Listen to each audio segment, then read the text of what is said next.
وَأَسْأَلُكَ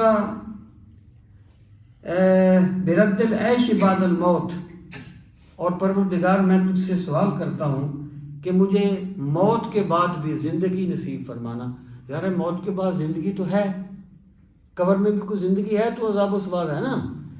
اس سے مراد ہے منافع مند زندگی، جیسے کہا گیا نا لا یموت فیہا ولا یحیا، کہ جو منکر ہے وہ دوزخ میں نہ مرے گا نہ جیے گا، جیے گا تو صحیح، یا بھی تو اسے عذاب ہوگا، پھر یہ کیوں کہا گیا لا یموت فیہا ولا یحیا، نہ وہ مرے گا نہ جیے گا؟ تو مراد یہ اسے فائدہ مند زندگی نہیں ملے گی۔ تو پروردگار مجھے اس دنیا سے جانے کے بعد بھی یعنی ایسی زندگی نصیب فرما جو نفع مند ہو اور جو جس سے ایک انسان فائدہ اٹھاتا ہے، ایسی زندگی۔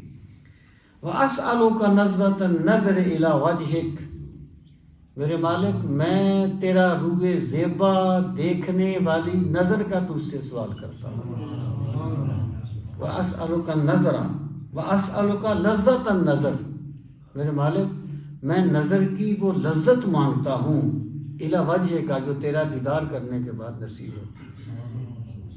اس میں بھی یہ ہے کہ رؤیت باری تعالیٰ ممکن ہے اور اہل ایمان کو ہوگی۔ وَالشَّوْقِ إِلیٰ لِقَائِکَ، میرے مالک میں تیری اور مجھے اپنی ملاقات کا شوق نصیب فرما۔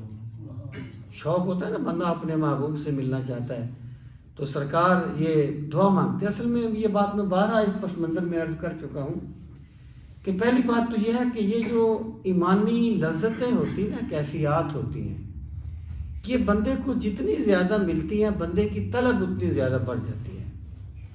یعنی مانگی وہ چیز ہی نہیں جاتی جو بندے کے پاس نہیں ہوتی، کیفیات بدل جاتی ہیں، ہر لمحہ بڑھتی جاتی ہیں۔